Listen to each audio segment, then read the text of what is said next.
Coulter stands in the end zone now in the pistol. Play fakes, rolls to his right.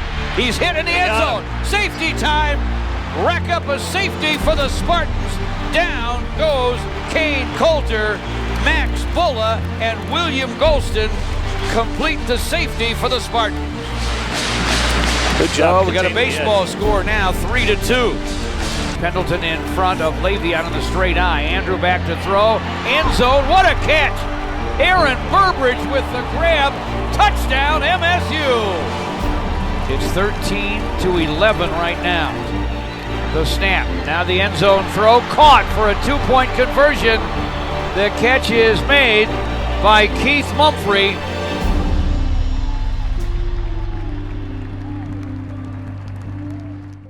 Michigan State returns to Big Ten action for its home finale against 7-3 Northwestern. 13 seniors will make their final appearance in Spartan Stadium on Saturday. These seniors have helped Michigan State to a 33-17 record since 2009, with the 33 wins tied for the second most of any senior class in the 116 years of Spartan football. And with a win over the Wildcats, the 2012 senior class would become bowl eligible for the 4th year in a row. Fondest memories. Some of my fondest memories. My fondest memories. Fondest memory playing in Spartan Stadium has to be 2010 Notre Dame. It's got to be, I know, the Notre Dame when Bates threw the pass. I think one of my biggest memories is being part of, the Notre Dame, fake field goal. I mean, definitely the Little Giants play. I think that, that was just a cool moment that really, I didn't comprehend the significance of it, until I really started to learn what the rivalry of Notre Dame, Michigan State. I think when I look back, I'll see that play and think about, maybe what it means to Michigan State football. Up to that point, that was the biggest game in my career. It was a night game. Just the way that we won that game, the emotions was crazy. Spartan Stadium erupted. You couldn't have played that game any better just because, it was so fun and captivating. We won in a spectacular fashion, and I just think that's a moment and a game in my career that I probably will never forget. He's got Charlie Gant inside the 10. He can walk in. Spartans win. Touchdown, MSU. I guess I would have to say definitely my freshman year, beating Michigan. Hawkin in front of Caper. Hand off to Larry Caper. Cuts inside. He's at the 20. Caper on his feet at the 15. He's gone. He's at the 10. He's at the 5. He's into the end zone. Touchdown, MSU. Spartans win. The Spartans win in overtime. I would say the rocket play. Kirk rolls to his right. Finally sends a long spiral to the end zone. Tap. He got it! And caught at the goal line. Caught at the goal line. He got over, George. After further review, the runner did cross the...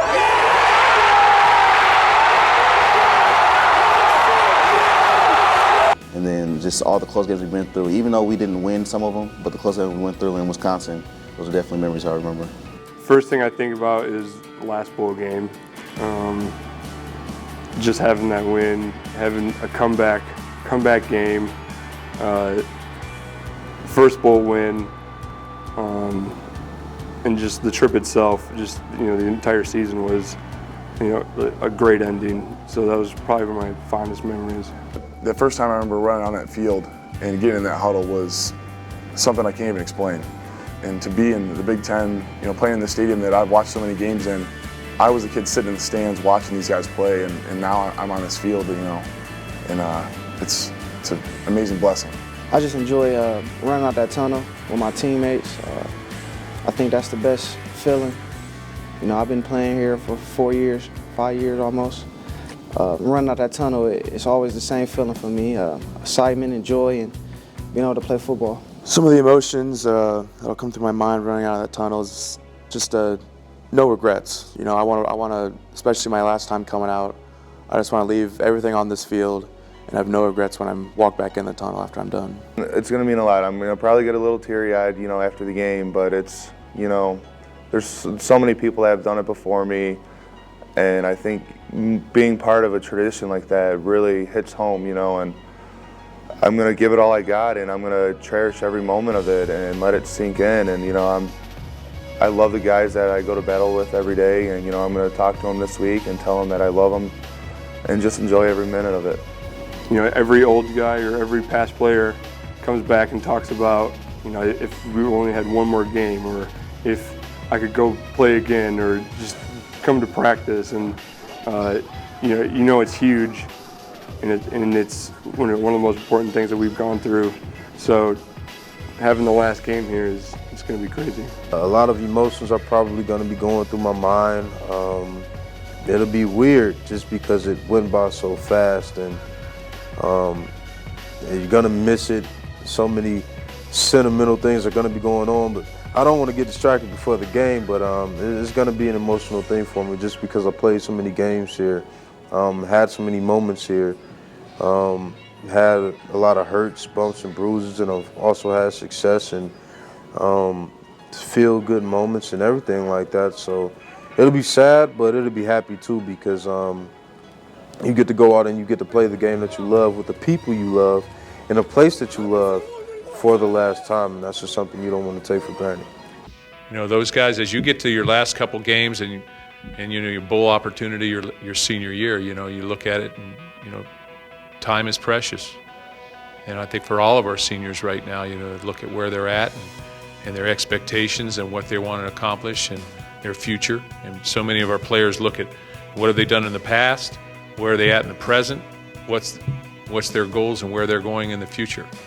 And that's tough to look at sometimes as a senior as you go down the end of your senior year. And we've got 2 weeks left that are guaranteed for us.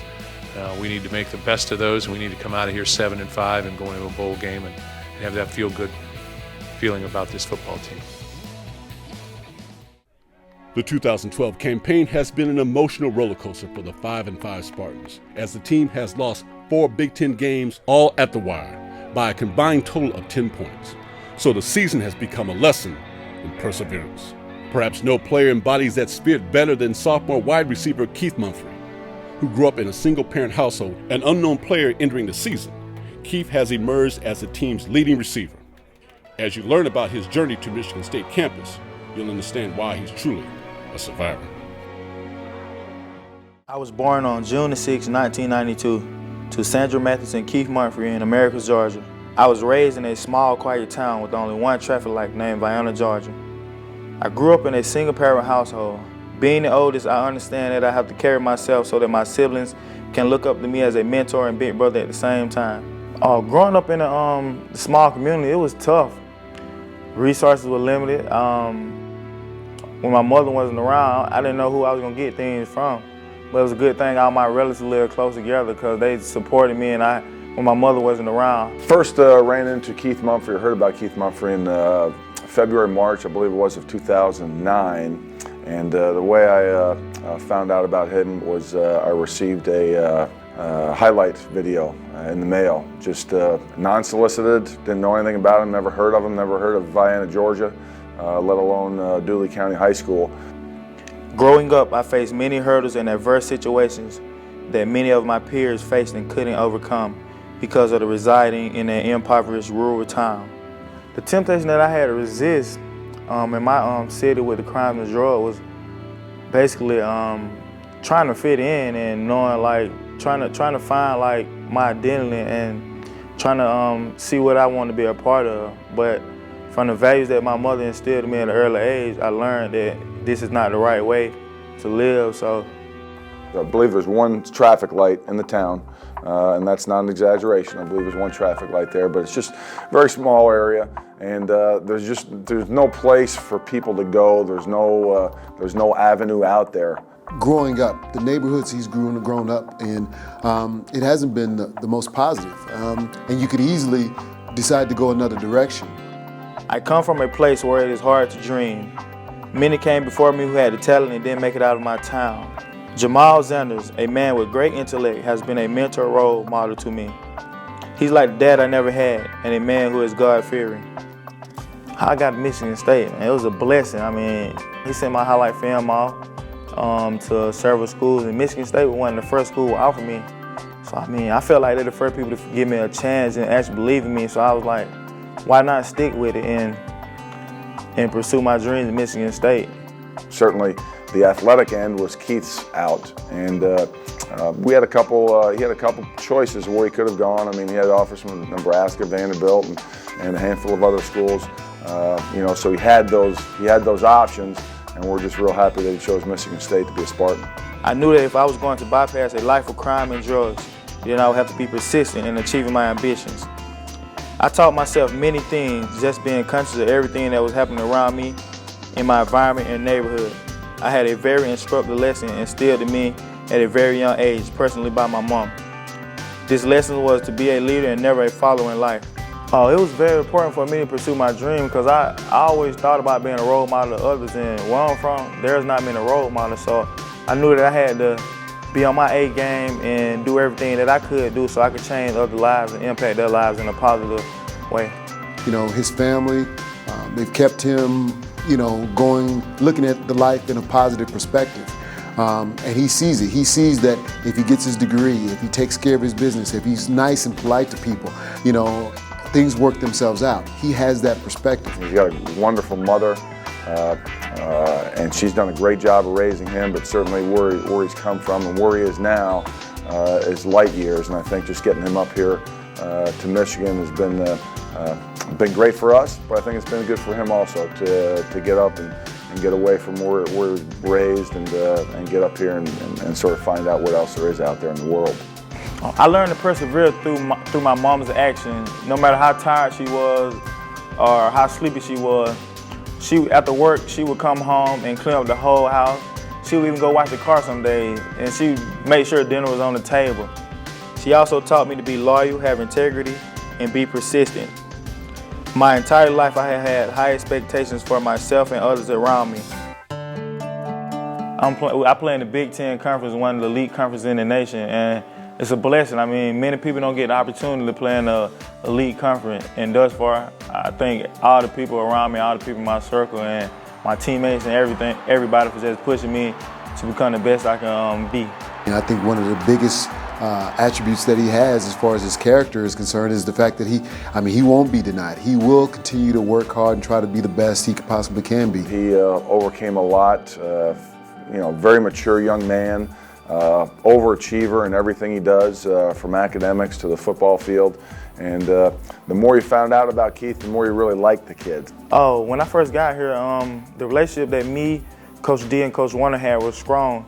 Throughout the process, they kept everything real with me, so I knew that this was the place that I wanted to be. When you're trying to find where you want to be at, you want everybody around you to be real, and you don't want nothing to be fake. So when everything is real, the decision-making process is very easy. I was raised in Georgia, the home state of Dr. Martin Luther King Jr. My grandparents had instilled some of the values and philosophies that Dr. King spoke about. I have a dream. Therefore, I will stay unrelenting at my goals and continue to help shape and change lives around me. Your day 2012 at Spartan Stadium in East Lansing. The names Johnny Adams, Peter Badovanak, Jeff Bobick, Larry Caper, Dan Conroy, Doug Curtis, Steve Gardner, Tyler Hoover, Chris Norman, Chris McDonald, Ethan Rulin, Anthony Rashad White, and Mitchell White, all seniors recognized already today here at Spartan Stadium. Pictures with Coach D and their parents, a rose for the ladies, and an awful lot of emotion before this most important football game. MSU has won the toss. Northwestern will receive. 24-yard field goal try now for Jeff Budzine. This is perfect, and Northwestern's on the board first in East Lansing. All right, it'll be 2nd down and 7. Under center is Andrew. One set back, it's Le'Veon. Ball at the right hash mark. Medium drop for Andrew Maxwell. Time to wind up, throws over the middle, caught by Deion Sims at the 30 of Northwestern, at the 25. Dragon tacklers inside the 20. He's inside the 15, all the way down to the 11-yard line. 3rd down. Andrew Maxwell will sneak it, a quick sneak. Really? They say he fumbled. Northwestern's recovered. Second down 11, back at their 1, just inside the 1 really. Coulter stands in the end zone now in the pistol. Play fakes, rolls to his right. He's hit in the end zone. Safety time. Rack up a safety for the Spartans. Down goes Kane Coulter. Max Bulla and William Golston complete the safety for the Spartans. Good job. Oh, we got a baseball score now, 3-2. Ball placed down, right hash mark at the 25, and it's good. MSU 5, Northwestern 3, 12:52 to play in the half. Short drop by Andrew Maxwell. Quick throw right side, caught by DeAnthony Arnett, and DeAnthony Arnett is into Northwestern territory. 2 tight ends, 2 wideouts, long count. Short drop over the middle. Great grab by Deion Sims. Pulls it down. 3rd and 7, Spartans at the 18 of the Wildcats. Here's the snap. Looking. Forced to roll to his left. Throws on the run. Caught by Mumphrey. Keith Mumphrey's out of bounds inside the 10. 3rd and goal, Spartans. Now it's Thomas in front of Le'Veon. There it is. Run the same play And off to again. Le'Veon, trying left tackle. Dives to the goal line. He's got the football across the goal line. Previous play is under further review. The ruling on the field is he is short of the goal line. The ruling on the field stands as called, short of the goal line. 4th down. Trevin Pendleton, the extra fullback in motion, and they hand to Le'Veon, and he's hit down in the backfield. Goal line stand, aided by a curious call, and the Spartans are stopped at the 4 of the Wildcats. From 43 yards out, Northwestern 6, Michigan State 5, left hash. It's down, it's up, and it is no good. Strange score on the board, Northwestern 6, Michigan State 5 at the half. They want to come out with a sense of purpose here to start the second half. Quick throw right side to Benny Fowler. Benny with a catch, breaks out of a tackle at the 25. Benny dives out near the 30-yard line. Burbridge to the right now. Thomas in front of Le'Veon Bell in the straight eye behind Andrew Maxwell. Back to throw, hit as he throws. It's going to be picked off. Heading down the far right sideline is linebacker David Wabusi, and he'll go into the end zone for a touchdown as Andrew Maxwell was drilled as he threw the pass. Shot right to the ribs, right to the shoulder, unable to follow through on the pass, and that's how it gets tipped for the interception. Guys, injury update for quarterback Andrew Maxwell. He did take a shot to his right elbow, but he has taken some throws here on the sideline, warmed up, and he looks like he's telling people he'll be in the game here in this series. 2nd down 1, Spartans at their 44. Play fake by Andrew, winds up and throws, left sideline, caught by Keith Mumphrey. Tony Lippett set to the right. Maxwell with Le'Veon to his right, takes a shotgun snap, quick throw right side. Caught by Tony Lippett, and Tony Lippett's close to a first down. Out of bounds on the near right sideline at the 30 with a first down.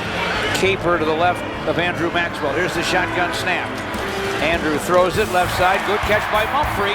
Keith Mumphrey with a first down. From the 16, Pendleton in front of Le'Veon in the straight eye. Andrew back to throw. End zone. What a catch!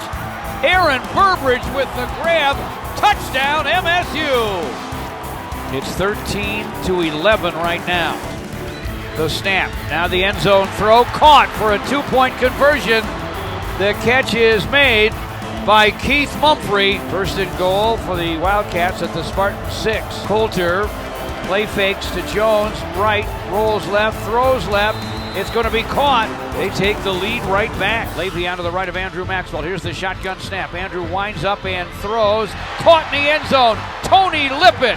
Touchdown MSU. 27-yard field goal from the right hash. And it's good. Northwestern unties it with 7.5 to play. Sadler tries to pooch it, and the Spartans will keep it inside the 20 and down it at the 11. But now Northwestern has the ball with 2:46 to play. Timmy wants to throw, though, and he throws left side. It's incomplete. There's a flag as he tried to throw the ball to Rashad Lawrence, and Johnny Adams is going to be flagged for interference. No timeouts for the Spartans. 1:29 to go in regulation. Remember, a field goal puts you into overtime. 1st and 10 Spartans at their 20. Andrew winds up, throws over the middle, and it's in and out of the hands of Tony Lippett. Shotgun snap to Andrew. Throws it back over the middle, and it is knocked away. 3rd and 10 at his 20. Andrew quick throws it right side. Incomplete for Burbridge. 4th and 10 at their 20. Here's the snap. Andrew has some time, throws over the middle. Deion Sims makes the catch, but then the ball is jarred loose, and it's incomplete, and they don't convert on 4th down. Tough way for it to go on senior day. Another knee taken. And time will run out as Northwestern survives here at Spartan Stadium. And the Spartans will have to win next week to go to a bowl game.